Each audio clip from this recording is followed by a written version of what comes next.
Ça, c'est un premier point.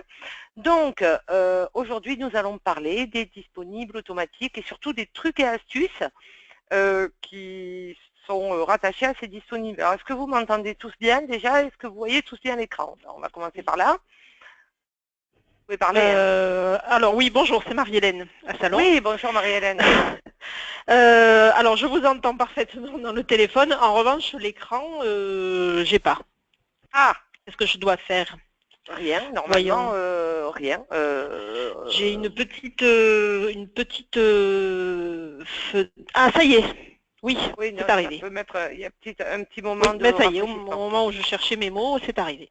Voilà, Parfait. donc c'est Donc je parfait. suis Donc prête, perso. tout le monde entend bien, tout le monde voit bien. Vous Oui, pouvez oui, oui. parler, hein? Oui, sur Nîmes, ça va aussi. D'accord, Non, sur c'est Nancy, je aussi. pense qu'ils C'est sont bon. habitués, donc il n'y a pas de souci. Donc bienvenue à tous. Donc aujourd'hui on parle des disponibles automatiques. Alors vous croyez tout savoir dessus, c'est sûrement vrai, mais il y a quand même des petits trucs à savoir. Donc vous savez tous où ça se passe, hein. J'avais déjà affiché le premier écran. C'est en dossier, règlement, envoi dispo et génération des acomptes. Donc ça commence à ce niveau-là, donc au niveau de la génération des acomptes. Pour ça, je pense que vous le savez tous, c'est pas un souci. Et par contre, ce qu'il faut savoir, c'est tous les petits trucs et astuces qui tournent autour de ça. Donc, première astuce, donc quand vous faites la génération des acomptes, vous arrivez sur cet écran avant même de faire quoi que ce soit. Et là, il y a quand même une petite touche, ici un petit bouton qui est très intéressant, qui vous emmène sur les paramètres des services. Et ça, en fait, celui-là, on ne connaît pas trop ce bouton parce qu'on se dit, ouais, c'est déjà paramétré, tout ça. Faux. C'est-à-dire qu'en fait, si rien n'est paramétré à ce niveau-là, ben, ça va prendre les paramètres généraux qui ne sont pas forcément ce que vous voudriez faire. Je vous explique. Ici, vous remarquez qu'on a 1, 2, 3, 4 colonnes qui concernent en fait les disponibles Voilà. automatiques. Si, bonjour Allô? Thionville, bonjour Oui, Thionville. bonjour. Donc Bonjour. si, on vient de commencer, il n'y a pas de souci. Donc si D'accord. vous ne remplissez pas ces colonnes-là, c'est les paramètres généraux qui vont s'appliquer. On en a parlé lors de l'émission sur les paramètres généraux la semaine dernière. Et effectivement, vous allez gérer tous vos disponibles pour tous vos services de la même manière. Ce n'est pas forcément ce que vous voulez faire, parce qu'il y a des clients qui veulent avoir l'argent tout de suite, il y en a qui veulent un arrondi, il y en a qui veulent des minimums, il y en a qui veulent la totalité, en fait, c'est jamais pareil. Donc, vous avez des infobulles qui vous le disent, mais bien entendu, c'est plus intéressant de remplir ici. On va faire un exemple. Par exemple, la caisse agricole, eh bien, on va dire que, par exemple, ceux-là, ils veulent avoir un minimum de 100 €, sinon ça ne les intéresse pas. Donc, vous pouvez noter 100 €.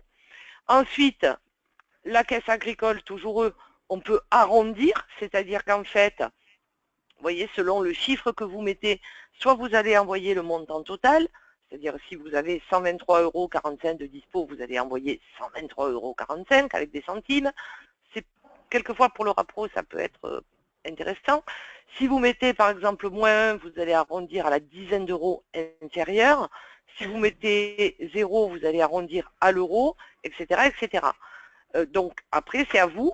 Effectivement, si vous mettez moins 2, vous allez arrondir à la centaine d'euros. Donc effectivement, c'est à vous de dire, ben voilà, pour ce client-là, on va envoyer avec tel et tel paramètre. Alors le plus simple, je vous dis très honnêtement, le moins 1 est pas mal parce que le moins 1, ça veut dire qu'on arrondit à la dizaine d'euros inférieure. Si j'ai 122,50 €, je vais envoyer 120 €. Voilà, c'est clair, c'est net, c'est précis. En général, ça convient à tout le monde. Alors attention aussi de ne pas vous contredire. Attention, parce que si vous mettez montant mini 100 €, très bien, c'est votre droit. Mais ça veut dire que si vous avez 50 € à la fois dans le dossier, vous ne l'enverrez jamais. Attention. Donc, il ne faut pas que vos paramètres se contredisent les uns les autres. Pour le cas du RSI, ça c'est un petit peu particulier. Vous savez que ça, c'est des gens qui veulent recevoir les sous avant même presque que vous les ayez reçus, vous-même. Donc là, effectivement, vous allez mettre par exemple 1, donc c'est le minimum, hein, et vous allez dire que vous envoyez la totalité. Donc vous allez mettre par exemple, ça c'est un cas particulier, vous allez mettre 2, c'est-à-dire que si vous avez 125,50 €, vous allez reverser 125,50 € et comme ça ils sont contents. Ça c'est un cas spécial. Sinon, donc comme vous le voyez, il vous met chaque fois le paramètre général correspondant, par exemple dispo AR. Si vous n'avez rien mis, c'est ce qui est indiqué dans vos paramètres généraux qui va être envoyé, qui va être pris à la place. Ensuite, vous avez un autre élément qui est très important, c'est le nombre de jours avant le reversement. Alors, il y a un délai légal qui est de 5 semaines pour les chèques et de 3 semaines pour les virements et les espèces. Toutefois, pour certains clients, c'est trop long, donc ils veulent avoir l'argent tout de suite. Donc, toujours pareil, pour le RSI, par exemple, j'ai mis 2 jours pour les chèques et 1 jour pour les autres modes de règlement. Alors ça, après, c'est des choix. Si vous mettez rien, alors là, par contre, si vous mettez rien, il n'y a aucun souci. C'est la loi qui s'applique, hein, c'est-à-dire qu'il n'y a pas de paramètres. C'est 5 semaines pour les chèques et 3 semaines pour les espèces et les virements. Donc, à la limite, si vous mettez rien, là, c'est pas très grave. Et si vous mettez, bon, par exemple, là, pour lesquels j'ai mis 30, ça veut dire que j'attends 30 jours pour les chèques et 15 jours pour les espèces et les reversements. Et les virements, pardon. Les prélèvements, c'est comme les chèques, en fait, mais ça ne sert à rien pour ceux qui font des prélèvements, je vous le dis, puisqu'il y a une nouvelle loi sur le surendettement qui dit qu'en fait, les débiteurs peuvent faire opposition au prélèvement et ça remonte 1 an en arrière. Alors, ce qui fait que de toute façon, que vous attendiez 30 jours, 10 jours ou pas du tout, ça ne change rien. S'ils font opposition, la banque va vous les reprendre. Donc ça, c'est un cas particulier. Donc voilà pour le paramétrage des services. Bon, c'est bon à savoir parce que effectivement, souvent on me pose la question, mais pourquoi c'est pas parti ou pourquoi c'est parti que 100 €, pourquoi ceci ou pourquoi cela. Enfin, des trucs qui sont liés à ça. Et tout simplement, c'est parce qu'il y a un mauvais paramétrage. Voilà. Dans 10 cas sur 10, c'est toujours ce problème-là qui se produit. Donc voilà pour mes services. Donc ça, j'espère que ça vous a appris un petit quelque chose. Après, les dispos, ben, on peut les envoyer pour tous les services, pour un numéro à l'autre, c'est-à-dire, attention, c'est du haut, hein, c'est-à-dire que si je fais par exemple du 50 au 100, ça va faire 50, 51, 52, 53, etc., etc. C'est pas hein, c'est du haut, c'est différent. Donc attention à ça parce que c'est aussi un peu confusant. Donc si je demande mes disponibles, effectivement, par exemple, de 1, service 1 au, j'en sais rien, moi, on va dire, allez, au 52, ça va me faire mes 52 premiers services. Et là, je pourrais aussi mettre le nom du bénéficiaire. Ça va être remplacé. On va aussi gérer le numéro parce que le nom, c'est un peu piégeux dans le sens où si vous avez plusieurs bénéficiaires qui s'appellent pareil, c'est pas terrible. Donc, quand je fais OK, il va traiter mes dossiers. Bon, ça va assez vite. Et il va me présenter mon tableau. Alors, j'ai volontairement pas mis de service EDI parce que je vous en parlais après, donc pour le moment, on n'en parle pas. Donc, il me gère tous mes dispos. Bon, là, j'en ai pas mal, hein. C'est un tout petit peu long. Voilà. Et après, il va me présenter mon tableau des disponibles, c'est-à-dire, il va me dire ce qu'il a fait, tout simplement. Et là, en fait, vous avez tous mes disponibles qui ont été faits. Alors, il y a quelques petites astuces à savoir. Enfin, il y en a même pas mal. Donc, premièrement, vous avez vu qu'on a rajouté des colonnes assez récemment. Et toutes ces colonnes, en fait, peuvent être très intéressantes, notamment pour les disponibles EDI. On a rajouté le statut et on a aussi rajouté, c'est caché, ici, vous avez, vous voyez, quand vous tirez l'écran là, hop, hop. Donc, c'est caché. Vous avez la date du dernier acompte du débiteur, le mode, et vous avez également éventuellement le RIB qui est saisi pour vérifier que c'est le bon, surtout dans les cas où le client a pu changer, etc. Donc ça, c'est caché, mais vous pouvez toujours aller le voir.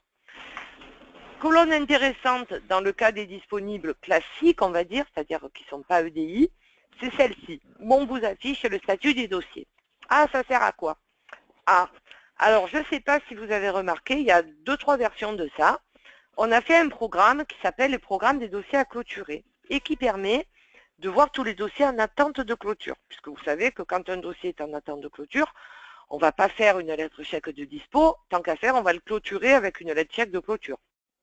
Donc, on ne va pas passer par les disponibles. Avant, qu'est-ce qu'il fallait faire? Il fallait se les shifter un par un pour les retraiter après en clôture. Maintenant, on vous a fait un petit bouton qui s'appelle annulation des acomptes des dossiers en attente de clôture et qui permet de tous les virer d'un coup, puisqu'en fait, vous allez pouvoir les gérer différemment par un autre programme. Donc, du coup, là, si vous voulez les dossiers en attente de clôture, au niveau des disponibles, on s'en fiche, ils ne nous intéressent pas.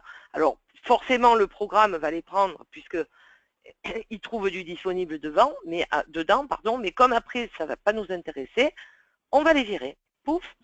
Et donc là, ça me supprime mes acomptes dans les dossiers en attente de clôture. Je vous montrerai après comment on fait pour les gérer de façon plus facile. Ici, donc, vous avez aussi la colonne date dernier dispo, bon, qui peut être intéressante, ça vous donne une vision. Vous avez une colonne de mode de paiement. Alors sachez aussi que si c'est marqué virement et que exceptionnellement vous voulez faire un chèque, vous pouvez changer. Vous pouvez remplacer le C par le V. Le contraire, c'est pas possible, hein, puisqu'il faudrait aller saisir un RIB et tout ça. Donc ça, on ne peut pas le faire à partir d'ici. Mais par contre, si exceptionnellement un client vous a demandé un chèque, vous pouvez aller changer la lettre V en lettre C. Donc ça aussi, il suffit de valider pour que ça soit pris en compte. Vous avez donc le statut, on l'a vu, vous avez le fait que ça soit un dossier EDI ou pas. Bon, là, j'en ai pas forcément puisque j'ai ignoré les dossiers EDI, mais vous verrez, donc après, ça peut, enfin, si j'en ai, mais c'est, pardon, j'en ai, c'est le RSI. Donc là, j'ai des dossiers EDI, donc je peux aller vérifier dans le cadre du RSI. Vous voyez, ici, je vois que c'est un virement. Je peux vérifier que c'est des dossiers EDI. Et surtout, je peux vérifier que c'est des dossiers qui sont cochés groupage. Donc ça, c'est important aussi. Pourquoi? Ben parce que vous savez qu'ils veulent des virements groupés dans des dossiers EDI, etc. Alors, si au milieu de vos disponibles EDI, vous avez un mouton noir, c'est-à-dire un qui n'est pas coché EDI ou un qui n'est pas groupé, vous n'avez qu'à le supprimer, ça ira beaucoup mieux. On va en reparler un petit peu après. Donc, vous avez toutes ces indications déjà sur cet écran.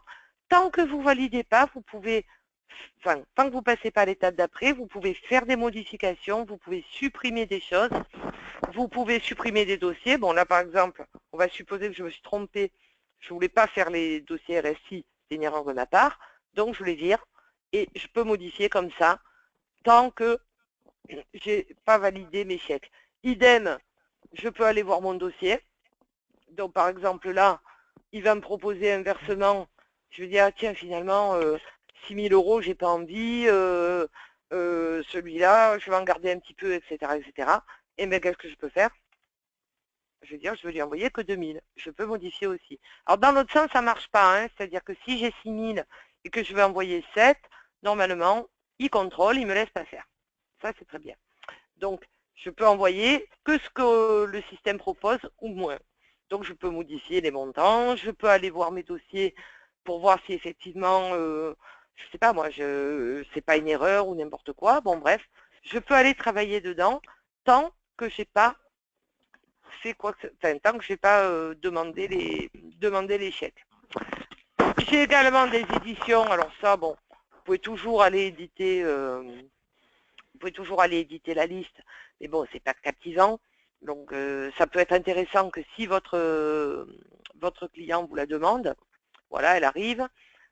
Ici, donc là, vous pouvez vous tirer la liste, soit pour un service, soit pour tous. Bon, il vous donne la liste des disponibles à verser, mais bon, entre nous, c'est pas primordial, hein, mais bon, elle a le mérite d'exister. Et une fois que tout ça, ça vous satisfait, qu'est-ce vous allez faire?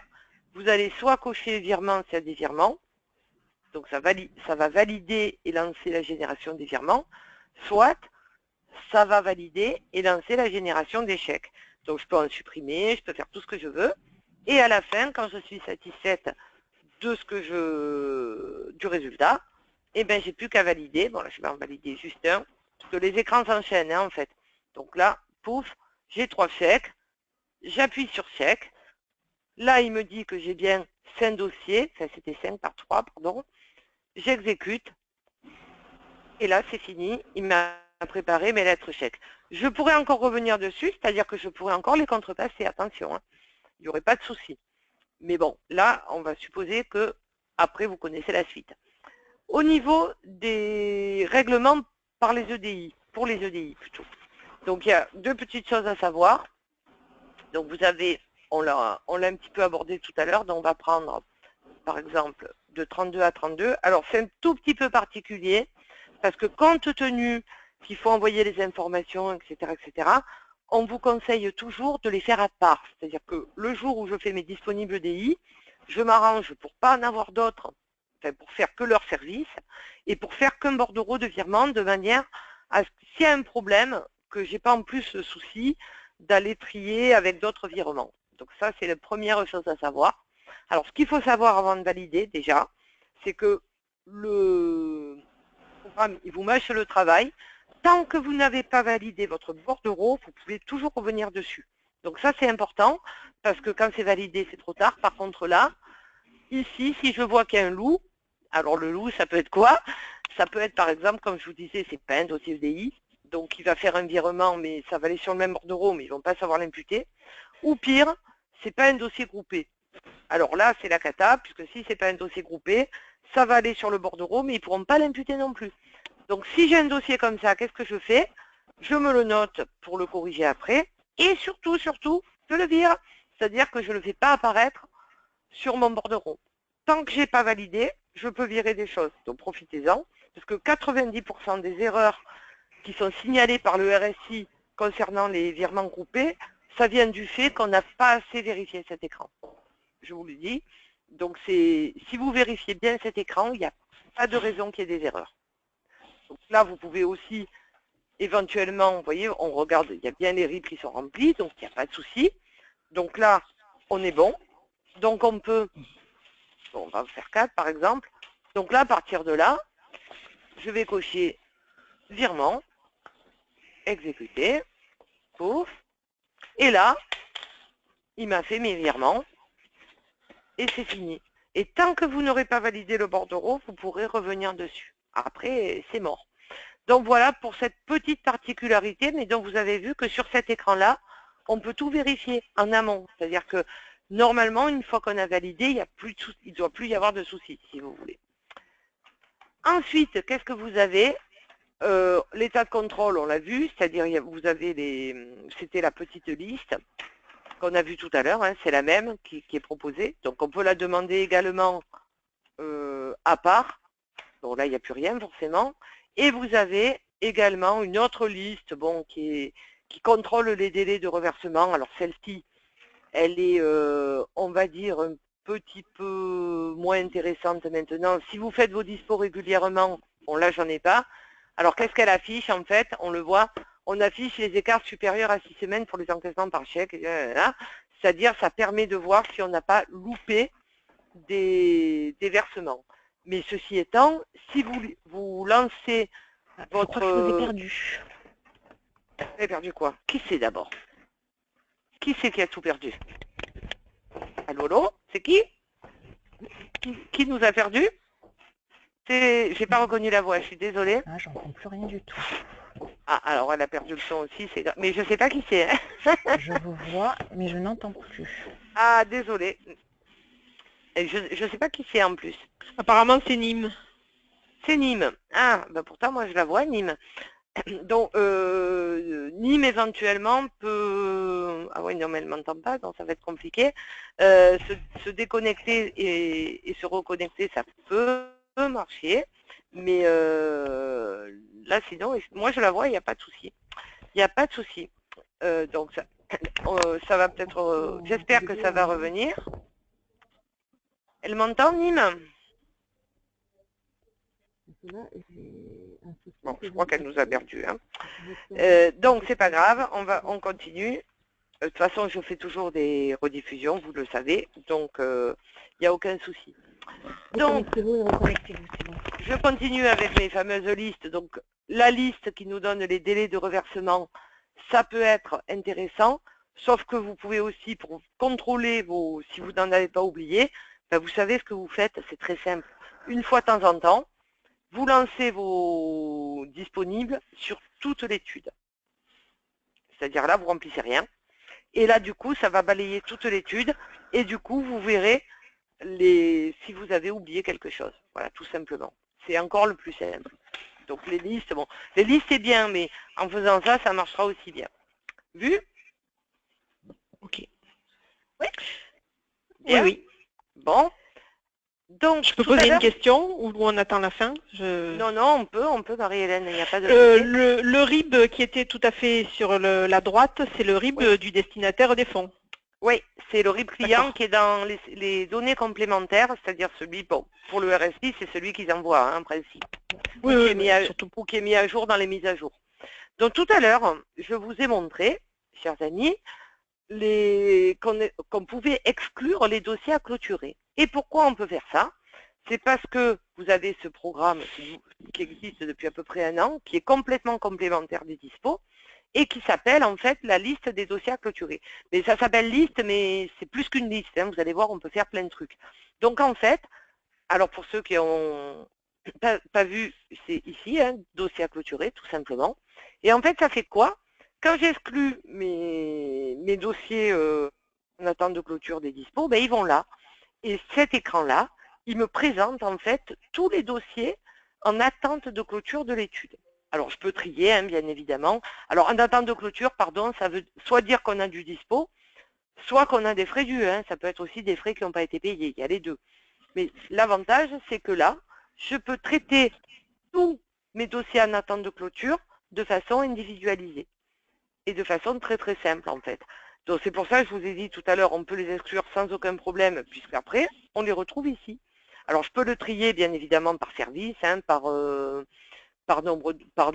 type de dossier, mini-dossier, par responsable, par nombre de jours depuis le dernier acompte du débiteur, donc il y a plein de possibilités de tri, pas de problème.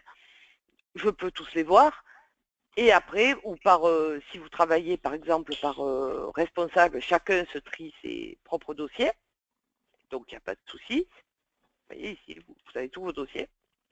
Et là, donc qu'est-ce qu'on va pouvoir faire? On va pouvoir en fait aller les clôturer directement. Par exemple, on va prendre celui-ci. Il me montre qu'il a 4000 et quelques euros de fonds clients, donc ce qui veut dire qu'il est soldé. Donc je peux aller le regarder. Bon, voir qu'est-ce qui s'est passé, voilà, il est bien en attente de clôture, on a bien tout encaissé, bon, tout va bien. Et donc là, je peux directement aller le clôturer. Et l'avantage, c'est qu'à partir de cet écran, je vais pouvoir aller clôturer tous mes dossiers. Et au fur et à mesure que je le fais, donc là, par exemple, je fais une clôture, je valide ma clôture, je programme mon chèque. Bon, ok, tout va bien. Pouf, et je passe au suivant. C'est-à-dire qu'il a disparu et ça me représente mon écran pour le suivant. Ça, c'est bien, parce que du coup, je n'ai pas à m'appeler les dossiers un par un. Et surtout, je suis sûre qu'on n'en oublie pas. Pareil, si c'est un dossier que je veux clôturer parce que j'ai des frais pas payés ou n'importe quoi, par exemple celui-ci. Ici, bon, je vois que... Ah non, là, j'ai des... Pardon, j'ai des fonds, j'ai rien dit. Donc, on va en trouver un quand même où on a un petit dû étude. Bon, ou un où nous doit rien, par exemple, voilà, ce dossier, je veux clôturer. Donc, pareil, je vais aller en clôture. Je valide. Et c'est fini. Et je passe au suivant, il sort de la liste. Donc en fait, au lieu de me palucher ma pile et de me taper mes dossiers un par un, et bien là, vous voyez que vous allez pouvoir le faire directement, les uns après les autres.